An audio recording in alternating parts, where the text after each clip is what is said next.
बिस्मिल्लाहिर्रहमानिर्रहीम। अस्सलाम वालेकुम डियर स्टूडेंट्स। आज chapter number 2 second year federal board physics current electricity इसके न्यूमेरिकल आज हम स्टार्ट करने जा रहे हैं। तो बच्चों पहला न्यूमेरिकल है जिसकी स्टेटमेंट आपके सामने लिख दी हुई है। और उससे पहले एक छोटी सी रिक्वेस्ट कि चैनल को सब्सक्राइब करें और वीडियो को लाइक करना ना भूलिएगा। स्टार्ट करते हैं बच्चों। आपके पास है स्टेटमेंट कि a battery has an EMF of 12.8 volt. कहते हैं आपके पास एक बैटरी है जिसकी EMF कितनी दी गई है, इलेक्ट्रोमोटिव फोर्स 12.8 वोल्ट, मतलब इसको वोल्टेज भी आप कह सकते हैं, and supplies a current of 3.2 ampere. What is the resistance of the circuit. और करंट कितना प्रोवाइड कर रही है वो आपस 3.2 एम्पियर। कहते हैं कि उस सर्किट की रेजिस्टेंस क्या होगी जिस सर्किट के अंदर ये बैटरी कनेक्टेड है। How many Coulomb's leave the charge in 5 minute. और कितने कूलम का चार्ज 5 मिनट में उस बैटरी के सर्किट से क्या करेगा, निकलेगा, बाहर की तरफ मूव करेगा। ठीक है, तो ये चीज़ें हमने फाइंड करनी है। तो सबसे पहले हम लोग डेटा लिख लेते हैं। डेटा में क्या क्या चीज़ आपके पास गिवन है। तो बच्चों डेटा स्टार्ट करने से पहले आप लोगों ने याद रखना है बच्चों कि आपको दिया गया है कि क्या क्या चीज़ आपको गिवन है। गिवन में पहले तो वो कह रहे हैं कि ईएमएफ को आप बच्चों ईएमएफ से भी रिप्रेजेंट कर सकते हैं, इसको वोल्टेज से भी कर सकते हैं, इसको ई से भी कर सकते हैं। ये आप बेसिकली आप पास 12.8 क्या आ रही है, वोल्ट आ रही है। ठीक है, कहते हैं करंट कितना है आपके पास, आप लिखेंगे आई इज़ इक्वल्स टू 3.2 एम्पेयर। ये भी आपके पास गिवन है। फिर वो कह रहे हैं कि how what is the resistance, find क्या करना है। तो फाइंड की हेडिंग आप दे देंगे लाजमी, एक अच्छा सा इंप्रेशन पड़ जाता है इससे आपके पास। तो आपने यहाँ पे लिखना है कि आपने रेजिस्टेंस क्या करनी है, फाइंड आउट करनी है। Then how many coulombs of charge will leave the charge in 5 minutes. कितने कूलम का चार्ज 5 मिनट में लीव करता है वो भी आपने फाइंड करना है। तो आप यहाँ पे लिखेंगे, आप यहाँ पे लिख सकते हैं चार्ज मतलब Q is equals to what. ये दो चीज़ें आपने कैलकुलेट करनी थी बच्चों। आप लिखेंगे कैलकुलेशंस। तो ये कैलकुलेशंस हम करेंगे अब। तो सबसे पहले बच्चों आपने फाइंड करनी है रेजिस्टेंस। रेजिस्टेंस आपके पास क्योंकि क्या थी, वट। तो आप फॉर्मूला यूज़ करेंगे E is equals to I R. ठीक है, तो बच्चों E is equals to I R, आप अगर आप रेजिस्टेंस फाइंड करना चाहते हैं तो E by I is equals to आपके पास हो जाता है आर, और इम्प्लाइज दैट करके आप लिखेंगे R is equals to E by I. ठीक है, तो देन आपने क्या करना है, R is equals to E की वैल्यू बच्चों आपके पास गिवन थी 12.8 वोल्ट। ठीक है, और करंट की वैल्यू आपके पास गिवन है कितनी है, 3.2 एम्पेयर। ठीक है, तो बच्चों इसको अगर आप इस पर डिवाइड करते हैं 4 एम्पेयर आपके पास क्या आ जाता है, 4 ओहम। 4 ये ओहम का साइन है, ओहम आपस यूनिट होती है रेजिस्टेंस की। तो ये आपने फाइंड आउट कर ली क्या चीज़, रेजिस्टेंस। तो रेजिस्टेंस आपने पहली वाली चीज़ में फाइंड की जो कि आपने फाइंड करनी थी। तो यहाँ पे हम पार्टीशन कर लेते हैं। जो दूसरी चीज़ हमने फाइंड करनी है बच्चों वो हमारे पास आ जाती है, हमने फाइंड करना है charge. Q is equals to आप यूज़ करते हो I मल्टीप्लाई T। बेसिकली आपके पास होता क्या होता है, I is equals to Q by T। तो फिर आप इसको तो जाकर मल्टीप्लाई कर लेते हैं तो आपको होता है Q is equals to I cross T। तो आप Q is equals to I की वैल्यू बच्चों आपके पास 3.2 एम्पेयर दी हुई थी, और टाइम आपके पास कितना था बच्चों, टाइम आपके पास की दिया हुआ है 5 मिनट्स। तो डेटा में ये भी लिखना ना भूलिए कि टाइम आपके पास दिया हुआ है 5 मिनट, और मिनट को अगर आप सेकंड में कन्वर्ट करें तो multiply by 60 as 1 minute is equal to 60 second. तो ये आपके पास आ जाता है 300 सेकंड्स। ठीक है, तो यहाँ तक आपके पास ये आ जाता है। तो आप इसको यहाँ मल्टीप्लाई करेंगे 300 सेकंड्स के साथ, तो ये आपस एक्यूरेट वैल्यू आ जाती है जो कि है 960। तो ये क्योंकि आपने चार्ज फाइंड किया तो यूनिट होती है इसकी कूलम। तो बच्चों ये दो चीज़ें आपने फर्स्ट न्यूमेरिकल में फाइंड आउट कर ली। तो ये आपका फर्स्ट न्यूमेरिकल था। इसका फुल अगर स्क्रीनशॉट लेना चाहते हैं तो आप ले सकते हैं, फुल स्क्रीनशॉट आपके पास यहाँ पे अवेलेबल हो जाएगा। तो मूव करते हैं न्यूमेरिकल नंबर 2 की तरफ। तो बच्चों न्यूमेरिकल नंबर 2 है आपके पास, इसकी स्टेटमेंट आपके पास सामने लिखी हुई है कि the 2 light bulbs designed for 120 volt are rated at 40 watt and 60 watt. कहते हैं कि आपके पास 2 लाइट बल्ब हैं जिनकी पावर आपको दे दी गई है, एक 40 वोल्ट का और एक आपके पास 60 वोल्ट का है। ठीक है, और वो 120 वोल्टेज के लिए डिज़ाइन किए गए हैं। ठीक है, which light bulb has the greater filament resistance why. कहते हैं आपने फाइंड करना है कि किस लाइट बल्ब की आपका रेजिस्टेंस ज़्यादा होगी और क्यों ज़्यादा होगी, आपने क्या करना है, कैलकुलेट आउट करना है। तो इसको कैलकुलेट करने से पहले बच्चों हम डेटा लिख लेते हैं कि डेटा में क्या क्या चीज़ आपके पास गिवन है। तो सबसे पहले बच्चों हम क्या लिखते हैं, सबसे पहले हम लिखेंगे कि आपके पास कौन सी चीज़ गिवन थी। तो जो गिवन में आपके पास आ रहा है बच्चों वो क्या है, सबसे पहले हम लिखेंगे आपके पास आ रहा है पावर। ठीक है, पावर दोनों की दी हुई है, P1 आप लिख सकते हैं जो कि आपस कितनी थी 40 वॉट की आपस पावर गिवन थी, ठीक है, ऊपर न्यूमेरिकल के अंदर गिवन है। नेक्स्ट आपके पास आप P2 लिख सकते हैं। P2 भी आपके पास कितनी है, 60 वोल्ट गिवन है। वॉट, ये वोल्ट नहीं है, वॉट है, WATT, ठीक है। तो देन आपके पास आ जाता है V आपके पास गिवन है 120। अब मैंने आप देख रहे होंगे V1 V2 वाला काम नहीं किया, क्यों? क्योंकि ये आपके पास V1 is equals to V2 is equals to V, ये सेम है दोनों में वोल्टेज, ठीक है। तो आपने फाइंड आउट यहाँ पे क्या करना होगा कि P1 P2 आपको दे दिया। इसी तरह से आपको एक चीज़ और गिवन है जिसको आप नाम देते हैं फाइंड। क्या करना है आपने बच्चों, फाइंड में आपने याद रखना क्या लिखा हुआ उन्होंने कि विच light bulb has greater filament resistance, कौन से बल्ब की रेजिस्टेंस ज़्यादा होगी। आप फाइंड करेंगे तो पता चलेगा, आप लिखेंगे R1 is equals to what and R2 is equals to what, ये आपने फाइंड करना है। तो बच्चों कैलकुलेशंस की तरफ मूव करते हैं तो फार्मूला याद रखिएगा, फार्मूला आपस होता है R is equals to V square by P, ठीक है। तो बच्चों याद रखें कि जब आप फाइंड कर रहे हैं R1, ठीक है, तो यहाँ पे आपने ऊपर क्या लगाना है, वोल्टेज तो एज इट इज़ आपको पता है कितनी है, 120 है, 120 का आप स्क्वायर ले लेंगे और नीचे पोटेंशियल P यहाँ पे 1 लगाइएगा, ठीक है। P1 आपके पास 40 था तो 40 आपके पास ये आ जाता है। तो आप इसको कैसे करेंगे, 120 मल्टीप्लाई 120 डिवाइडेड बाय आप कर लें 40। तो बच्चों अगर आप ये करना चाहें इसको, इसका ये 0 से कैंसिल कर लें, ये 4 1 टाइम 4 एंड 4 3 टाइम 12 होता है। 12 को अगर 3 से मल्टीप्लाई करें तो ये आपस आ जाता है कितना, 360, ठीक है, ओहम। ये आपके पास आ जाता है 360 ओहम। अगर आप इसको क्या कहते हैं, इसको 30 को अगर 12 से मल्टीप्लाई करते हैं 360 के इक्वल आ जाता है। ये आपके पास बच्चों आ जाती है R1 की वैल्यू आपके पास ये गिवन आ जाती है, ठीक है। अब अगर हम फाइंड करें R2, तो R2 के लिए हम क्या करेंगे, R2 के लिए बच्चों आपने बिल्कुल वही फॉर्मूला लगाना है, ठीक है। ये आपने फाइंड किया था R1, यहाँ मैं लिख देती हूँ R1, ठीक है। तो R2 के लिए सेम यही फार्मूला होगा, ठीक है। V स्क्वायर बाय P यहाँ पे क्या हो जाएगा 2, ठीक है। तो फिर आप करेंगे R2 is equals to V आपके पास अब वही है 120 वोल्ट है, कोई इशू नहीं है इसमें, लेकिन P2 आपके पास अब कितनी है, 60 है। तो यहाँ पे आप पुट करेंगे 60, ठीक है। तो R2 इज इक्वल्स टू वही करेंगे कि 120 मल्टीप्लाई आप कर लेंगे 120 divided by 60, 61 term and 62 time आपस क्या होता है 1, और 120 को अगर हम 2 टाइम मल्टीप्लाई करते हैं तो ये आपस हो जाता है 240। तो 240 ओम आपके पास क्या आ जाती है, नेक्स्ट रेजिस्टेंस। तो ये आपके पास हो जाते हैं दो न्यूमेरिकल यहाँ पे कंप्लीट।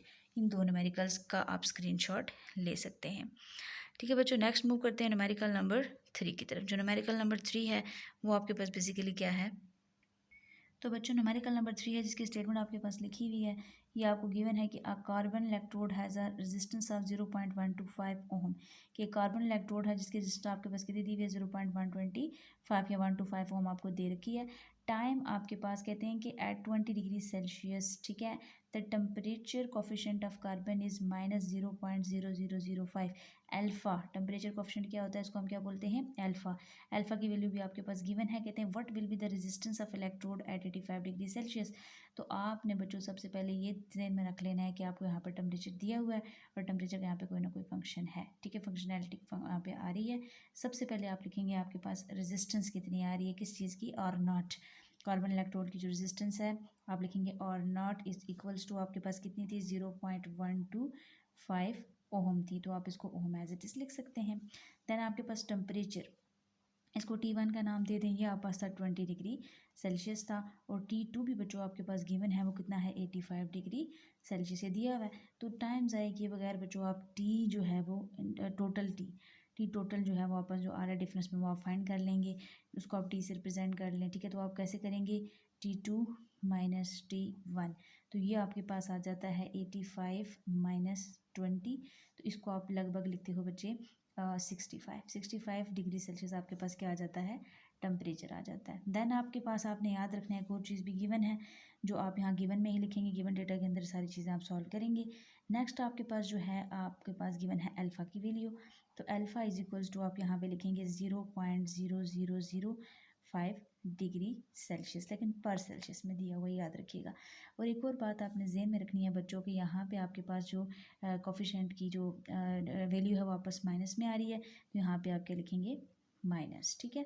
तो फिर आप यहाँ पे लिख सकते हैं alpha is equals to -0.0005 degree Celsius per degree Celsius, ठीक है, ये आपके पास आ जाता है। अब बच्चों आपने फाइंड आउट क्या करना है, तो फाइंड आउट को फाइंड आउट में लिखिए। फाइंड बच्चों आपने क्या करना है, what will be the resistance of electrode at 85 degree Celsius. आपने R T resistance at temperature आपने क्या करनी है, फाइंड करनी है। तो कैलकुलेशंस की तरफ मूव करते हैं बच्चों। आपने याद रखना है एक फार्मूला होता है T not is equals to, आप लिखते हो R naught into 1 plus alpha T, ये फार्मूला होता है आपके पास, ठीक है। अब वैल्यूज पुट करते हैं फार्मूला में। R T not is equals to, R naught की वैल्यू बच्चों 0.125। अब इसको आप क्योंकि ब्रैकेट में लिखेंगे, ठीक है। तो आपके पास यहाँ पे आ जाएगा 1 प्लस अल्फा की वैल्यू है -0.0005 डिग्री सेल्सियस, आप ना लिखें यहाँ पे, ठीक है। एंड देन आपस कितना आता है 65, यहाँ तक आपने लिख लिया। Next R T not is equals to 0.125, ठीक है, 1। अब प्लस माइनस अब कर लेंगे माइनस, और इन दोनों को आपस में मल्टीप्लाई अप्लाई करें तो आता है 0.0325 आपके पास आ जाता है यहाँ से, ठीक है। तो देन मूव करते हैं और T not is equals to 0.125, और 1 में से जब आप इसको लेस करेंगे तो आपस आ जाएगा 0.9675, ठीक हो गया। नेक्स्ट आप यहाँ पे लिख सकते हैं कि R T not is equals to, इन दोनों को मल्टीप्लाई कर दो 0.120 ओह, ये आपके पास आ जाती है रेजिस्टेंस आर टी नॉट की। तो आर टी नॉट की रेजिस्टेंस आपने फाइंड आउट कर ली, ठीक है। तो अब नेक्स्ट हम मूव करते हैं इस न्यूमेरिकल में। आपको समझ आने वाली चीज़ जो थी वो मैंने आपको समझा दी है, हमने फाइंड आउट करनी थी। तो इस न्यूमेरिकल का भी आप स्क्रीनशॉट ले सकते हैं, न्यूमेरिकल का स्क्रीनशॉट आप ले सकते हैं। नेक्स्ट हम मूव करते हैं न्यूमेरिकल नंबर 4 की तरफ। तो बच्चों न्यूमेरिकल नंबर 4 है आपके पास। Calculate the resistance of wire 10 metre long that has a diameter of 2 millimetre and resistivity 2.63 in raised to power -2 ohm per metre, ठीक है बच्चों। यहाँ पर सिंपल से स्टेटमेंट और सिंपल सा न्यूमेरिकल है। इसमें कह रहे हैं calculate the resistance of the wire. Wire की आपने क्या कैलकुलेट करनी है, रेजिस्टेंस कैलकुलेट करनी है, जिसकी लेंथ आपको 10 मीटर लॉन्ग दी गई है, और इसका डायमीटर कितना है, मतलब डायमीटर टोटल जो एरिया होता है वो 2 मिलीमीटर आपको मोटाई, ठीक है, वो 2 मिलीमीटर आपको दी गई है। एंड रेजिस्टिविटी इसकी 2.63 multiply 10 exponent -2 ohm per metre आ रही है, ठीक है। तो अब यहाँ पे हम इसका डेटा लिख लेते हैं। डेटा में आपके पास क्या क्या चीज़ गिवन है, रेजिस्टेंस बच्चों नहीं है, तो रेजिस्टेंस आपने फाइंड करनी है, वो हम फाइंड में लिखेंगे, इसको यहाँ पर मत लिखें। नेक्स्ट आपने लिखना है लेंथ। लेंथ आपको गिवन है 10 मीटर, ये आपको दी हुई है, ठीक है। और डायमीटर भी आपके पास गिवन है, जो कि कितना है 2 डायमीटर 2 मिलीमीटर। तो बच्चों एक चीज़ देन क्वेश्चन अशीम करिए कि आपके पास क्या है 10 एक्सपोनेंट -3 इज इक्वल्स टू मिली, ये मिली के इक्वल होता है। तो यहाँ पे हम इसको पुट करते हैं, t is equals to 2 multiply 10 exponent -3 metre, ये आपके पास आ जाता है, ठीक है। तो बच्चों आपने अब मूव करना है कि आपको एक और चीज़ भी यहाँ पे दे रखी है उन्होंने, ये जिसको हम रेजिस्टिविटी या फिर रो भी रो कहते हैं रेजिस्टिविटी को। तो रो की वैल्यू आपको गिवन है, तो रो आप लिखेंगे 2.63 multiply 10 exponent -2 ohm per metre, ये आपको दिया हुआ है, ठीक है। तो बच्चों जो चीज़ फाइंड करनी है वो असल में क्या चीज़ है जो हम लोगों ने फाइंड आउट करनी है। तो फाइंड हमने करना है बच्चों रेजिस्टेंस, क्योंकि उन्होंने क्या कहा था, उन्होंने यहाँ पे लिखा कि calculate the resistance of the wire. Wire की क्या कैलकुलेट करनी थी, रेजिस्टेंस। तो आर इज इक्वल्स टू आप क्या लिखेंगे 1। तो बच्चों कैलकुलेशंस की तरफ मूव करते हैं। तो कैलकुलेशन में जो चीज़ आपने याद रखनी है फार्मूला, तो फार्मूला हम लिख लेते हैं पहले। हमारे पास बेसिकली फार्मूला होता है R is equals to rho L by A, ठीक है, रो एल बाई ए। तो बच्चों आपने याद रखना है कि आपके पास एरिया यहाँ मौजूद नहीं है, तो एरिया की वैल्यू लगाएंगे। ए इज इक्वल्स टू क्या होता है पाई आर स्क्वायर। और एक और बात आपने जहन में रखनी है कि आपके पास आर की वैल्यू क्या होती है, d/2 होती है, तो ये भी आप लिख लेंगे, ठीक है। तो d/2 की वैल्यू भी आपको गिवन है, ठीक।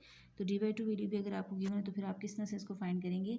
अब आप यहाँ पे लगाएं इनकी values, r is equals to rho as it is, L B as it is, pi उसकी जगह इसकी वैल्यू लगाएं पाई आर स्क्वायर, ठीक है। देन मूव करते हैं, r is equals to rho as it is, L B as it is. Next अगर आप नीचे लिखना चाहें तो आप लिखेंगे पाई एज इट इज़, लेकिन यहाँ पे आ जाएगा d/2 का स्क्वायर। यहीं से आगे मूव करते हैं तो आपके पास आ जाता है r is equals to rho L by pi D square by 4। तो बच्चों ये कर सकते हैं कि रो एल 4, ठीक है, divided by pi D square. तो इसको अगर अरेंज करते हैं तो आपस अरेंजमेंट में ये बन जाता है 4 रो L by pi D square, ठीक है। तो ये आपके पास बेसिकली रेजिस्टेंस का रिलेशनशिप बनता है। तो अब इस रिलेशनशिप को यूज़ करके हम यहाँ पे क्या पुट करेंगे, वैल्यूज़ जो है वैल्यूएट करेंगे। तो वैल्यूज़ को वैल्यूएट करने से पहले आप लिखेंगे R is equals to 4 rho L divided by pi D square. तो अब यहाँ पे लिखें R is equals to 4 into rho की वैल्यू क्या थी बच्चों, आपको आपके पास सामने दी हुई है।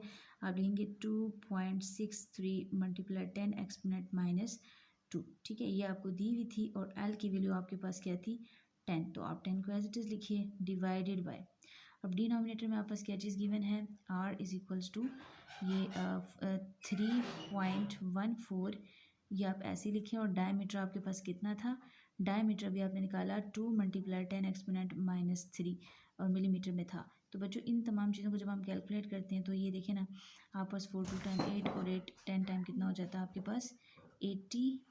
और देन आपने ये लिखना है, आपके पास 4 2 टाइम 8 करते हैं तो 80 पॉइंट सम आपके पास अगर लिखने में हो तो फिर 80 पॉइंट सम कुछ बनता है 80.239 सम जो भी है, मल्टीप्लाई 10 एक्सपोनेंट माइनस 2 आपने ये लिखा। और नीचे वाली अगर ये -2 है तो नीचे वाली वैल्यू को अगर हम ऊपर लेके जाते हैं मल्टीप्लाई 10 और एक्सपोनेंट यहाँ पर आप पास कितनी हो जाती है। लेकिन मुझे एक चीज़ याद है कि ये क्या था, आपके पास डी स्केयर था, तो डी स्केयर, ठीक है। तो डी स्केयर जब आप करते हैं तो ये 2 3 टाइम कितना होता है 6, तो ऊपर जाए क्या हो जाएगा +6 हो जाएगा, ठीक है। तो नीचे अगर आप देखा जाए तो 2 की पावर क्या हो जाती है 2 4 हो जाती है, 4 को इससे मल्टीप्लाई करें तो 12.8 सम बनता है आपके पास 13.24 सम इस तरह से बन जाता है। तो R इज इक्वल्स टू, जब इन तमाम वैल्यूज़ को आप कैलकुलेट करते हैं तो कैलकुलेशन से आपस में टोटल वैल्यू जो आती है वो आती है 8.38 मल्टीप्लाई 10 एक्सपोनेंट 6 में 2 चले गए तो क्या आ जाएगा 4, ठीक है। तो ये आपके पास एक्यूरेट वैल्यू आ जाती है। तो अगर आप इसको इस तरह से लिखते हैं तो फिर भी ठीक है, और अगर इस तरह से नहीं लिखना चाहते, पीछे मूव करवाते हैं इसको, तो फिर भी आपके पास ठीक है। तो ये रेजिस्टेंस आ जाती है, इस साथ आप क्या लिखेंगे ओहम। तो ये आपके पास पहले 4 न्यूमेरिकल्स कंप्लीट हुए। आज की वीडियो में इतना ही। नेक्स्ट इंशाल्लाह आने वाले वीडियो में नेक्स्ट लेक्चर को हम लोग जो है वो अपलोड करेंगे और इसमें नेक्स्ट न्यूमेरिकल्स इंशाल्लाह अपलोड करेंगे। तो thank you for watching us and अल्लाह हाफिज़।